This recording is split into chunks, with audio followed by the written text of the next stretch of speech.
In the vast, silent wilderness of the mountains, an old man named Thomas lived alone in a small cabin. The nearest town was miles away, and the only company Thomas had was his loyal dog, Max. But Max wasn't just any dog. He had been with Thomas for as long as he could remember, and their bond was deeper than that of any ordinary pet and owner. The story of their companionship began years ago, one stormy night when Thomas had stumbled upon a small, frightened puppy. It had been raining heavily, the wind howling like a wild animal, and the puppy was shivering in the corner of the forest. Its small body was bruised and soaked, a clear sign of the brutal storm it had endured. Thomas, returning from a hunting trip, had heard the soft whimper of the puppy over the roar of the storm. Curious and concerned, he had followed the sound, his lantern flickering against the thick darkness of the forest. When he found the tiny creature, he could see how weak it was. With no family, no one to care for it, the puppy was fighting a losing battle against nature. Despite his age and the harshness of the night,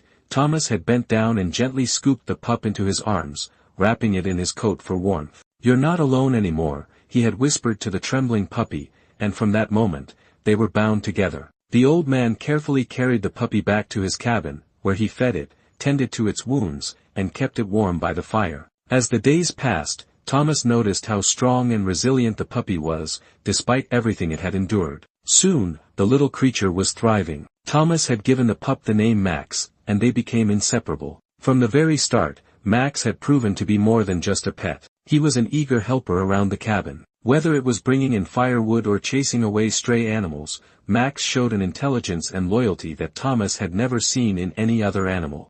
The seasons changed, and the years passed, but Max and Thomas's bond only grew stronger. Max grew into a strong, protective dog, and as he aged, Thomas started to feel the weight of his own years. The once sprightly old man now walked with a limp, and his hands trembled more than they used to. But Max was always there by his side, keeping him company and watching over him like a silent guardian.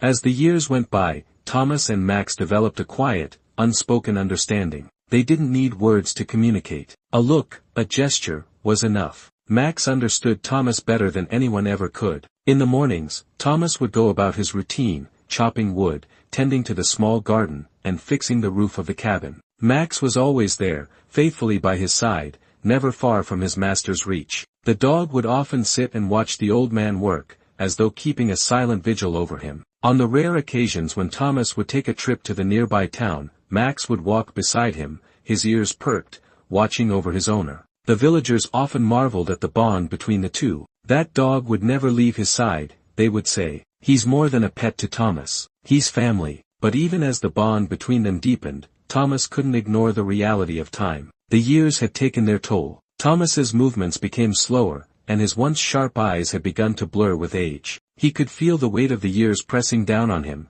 but every day, Max was there, keeping him strong, giving him the will to keep going. As the years passed, the small cabin in the mountains began to show signs of time as well. The wood of the walls, once sturdy and bright, was now weathered by countless winters. The roof had started to sag a little, and the garden had become more difficult for Thomas to tend to. But Max was always there, helping with small tasks, keeping watch over his aging owner, and offering his companionship without asking for anything in return. However, the changes weren't just happening to the cabin. Max, once a young, lively dog, was beginning to show signs of age. His coat, once thick and shiny, had begun to fade, and his steps had become slower and more deliberate. His muzzle was dotted with gray, and the spark in his eyes, though still bright, wasn't quite as fiery as it used to be. Thomas noticed the changes in Max, and his heart grew heavy with the knowledge that his old friend wouldn't be around forever. Yet, despite their aging bodies, the bond between them was as strong as ever. Max was still the first one to greet Thomas every morning,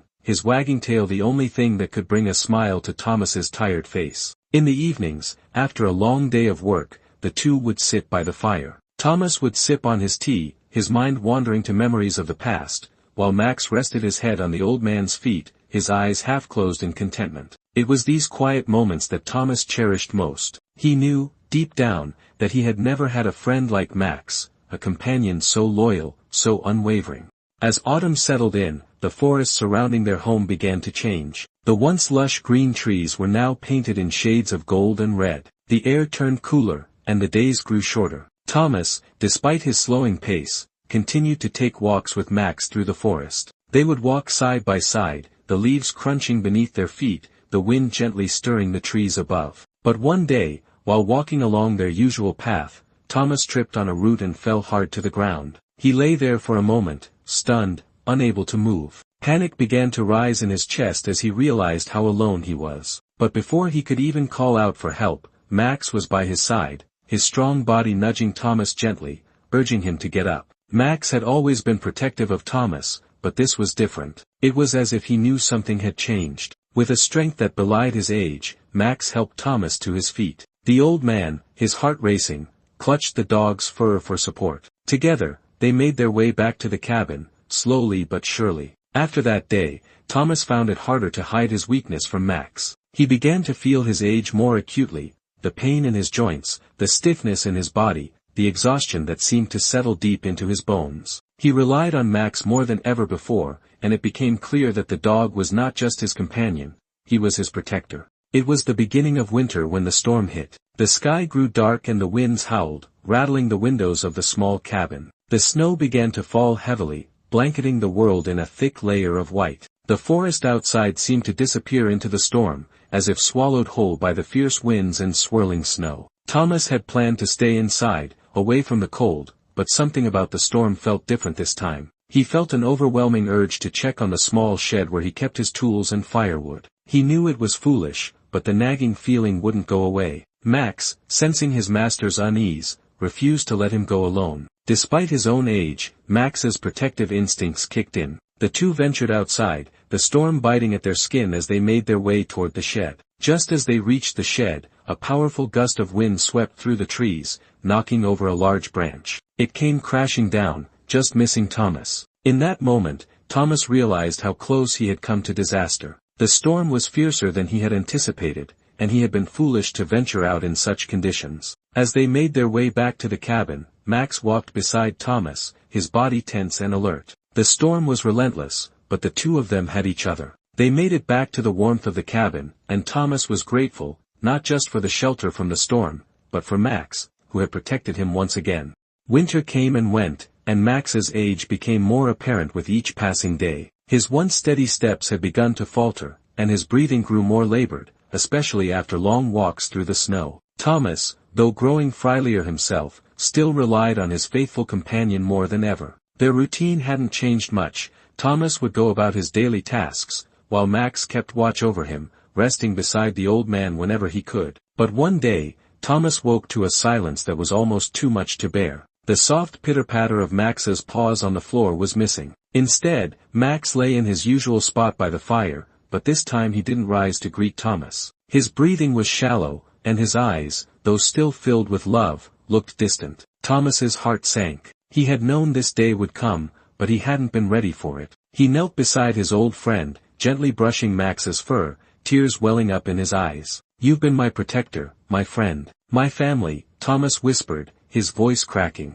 Max's tail gave a weak wag, as though reassuring him. For several days, Max remained by Thomas's side, barely moving except to lift his head when Thomas spoke. Despite his weakened state, Max would still watch over him. Thomas knew in his heart that his loyal friend was ready to go, but the thought of losing him was unbearable. One cold morning, as the sun began to rise, Thomas ventured into the woods, hoping for one last walk with Max. He had grown accustomed to the dog's presence, the comfort of knowing that no matter what, Max would always be there. Max, though weakened, followed slowly behind Thomas, his steps more deliberate than before. The old man's heart ached with each slow movement his dog made. They made their way to the old oak tree, the very place where they had first met so many years ago. Thomas sat on a fallen log beneath the tree, looking out over the snow-covered landscape. Max, too tired to walk further, lay down beside him, resting his head on Thomas's lap. The two of them sat in silence, watching the world around them as the morning light filtered through the trees. Then,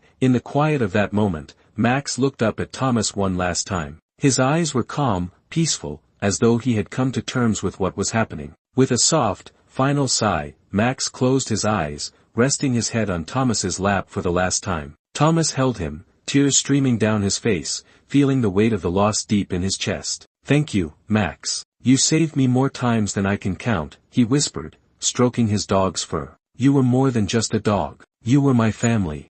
Thomas buried Max beneath the old oak tree, marking the spot with a simple wooden marker he carved with his trembling hands. Max, my friend, my hero. The days that followed were filled with an overwhelming silence. The cabin seemed emptier without Max's presence. The evenings, once filled with the quiet sounds of the dog resting by the fire, now felt long and cold. Thomas found it hard to sleep, the absence of his loyal companion weighing heavily on him. Every morning, without fail, Thomas would sit by the grave, his heart heavy with the grief of losing the dog who had been his closest friend. He would speak to Max, as if he could still hear him, still feel him by his side. As winter turned to spring, something began to change. One afternoon, as Thomas was sitting outside, lost in his thoughts, he heard a soft whimper from behind him. Startled, he turned around and saw a small puppy, no older than a few months, standing at the edge of the yard. It was thin, hungry, and trembling from the cold, but its eyes were filled with the same look of trust and loyalty that Thomas had seen in Max so many years ago. For a moment,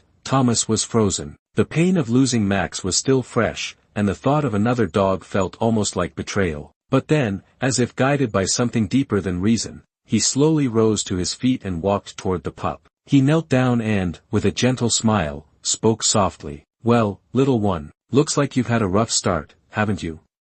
The puppy wagged its tail, as if understanding the man's words. And in that moment, Thomas knew that life, though filled with loss, also carried with it the promise of new beginnings. End of story.